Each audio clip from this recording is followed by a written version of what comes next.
Mobile जला के बताए कि आप इस देश में दिवाली मनाने वाले हैं। जरा हाथ उठाइए, और जिनके हाथ में मोबाइल है वो मोबाइल जलाएंगे, और जिनके दोनों हाथ हैं ऊपर उठाइएगा, और जरा धुन शुरू हो जाए। पूरा पूरा हाथ उठाइए शंकर भगवान के लिए। जितने लोग को भगवान ने हाथ दिया उठाएगा, नहीं उठाएगा समझ लीजिए देश के खिलाफ है। पूरा हाथ उठाइए। 1 2 3 4।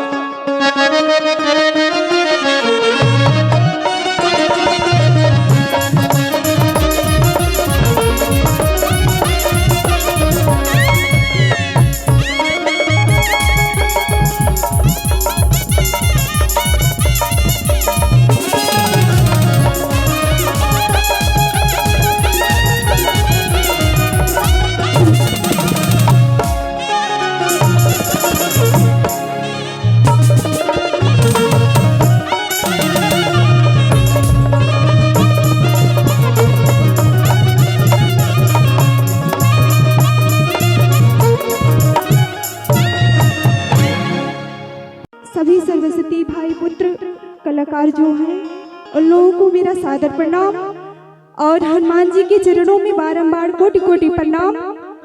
तो आइए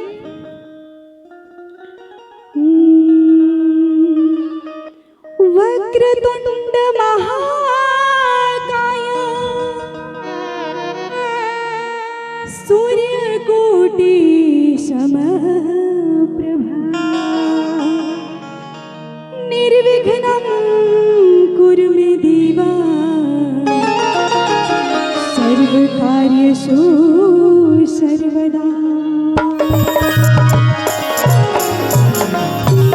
सर्वमंगलमांगल्ये शिवे सर्वासाधिके शरण्ये त्र्यंबके गौरी नारायणी नमस्तुते। लोकाभिरामं रणरङ्गधीरं राजीवनेत्रं रघुवंशनाथं। लोकाभिरामं रणरङ्गधीरं राजीवनेत्रं रघुवंशनाथं। कारुण्यरूपं करुणाकरं तं श्रीरामचन्द्रं शरणं प्रपद्ये। आइए इसी के साथ भजन। निमिया के डाढ़ मैया लावली झूलो आवाज़ी झूले झूलेला। निमिया के डाढ़ मैया लावली झूलो आवाज़ी झूले झूलेला। मैया मोरी कावेरी मैया मैया मोरी कावेरी मैया झूले झूलेला। निमिया के डाढ़ मैया लावली झूलो आवाज़ी झूले झूलेला। निमिया के डाढ़ मैया लावली झूलो आवाज़ी झूले झूलेला। मैया मोरी हेलो, वाह क्या बात है।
माताएं बहुत प्रेम से गाती हैं।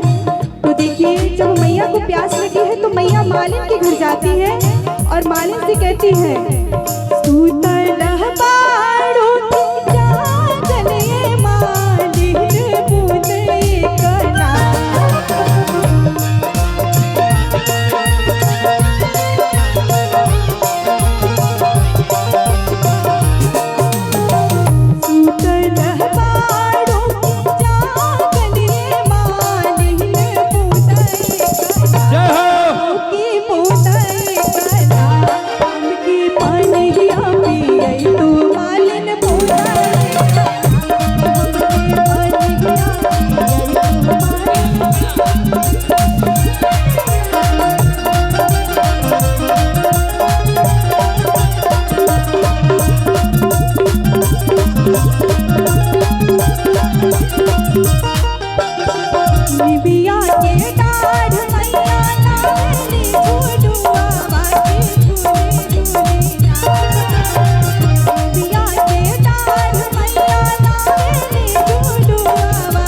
क्या बात है, जय हो माता जी।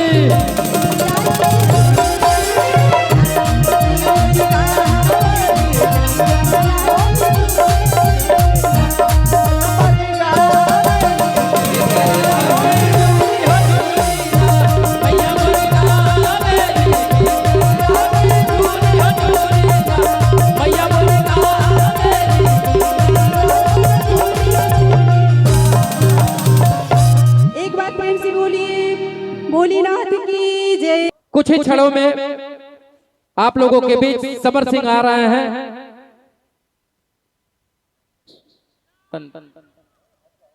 रहे जिंदगानी राम नाम जपते रहो। देखिए, ये जिंदगी 4 दिन की है, इसीलिए थोड़ा सा राम जी का नाम ले लिया जाए। कहते हैं कि जब तक रहे जिंदगानी राम नाम जपते रहो भैया, जब तक रहे जिंदगानी राम नाम जपते रहो। जपते रहो भैया, जपते रहो,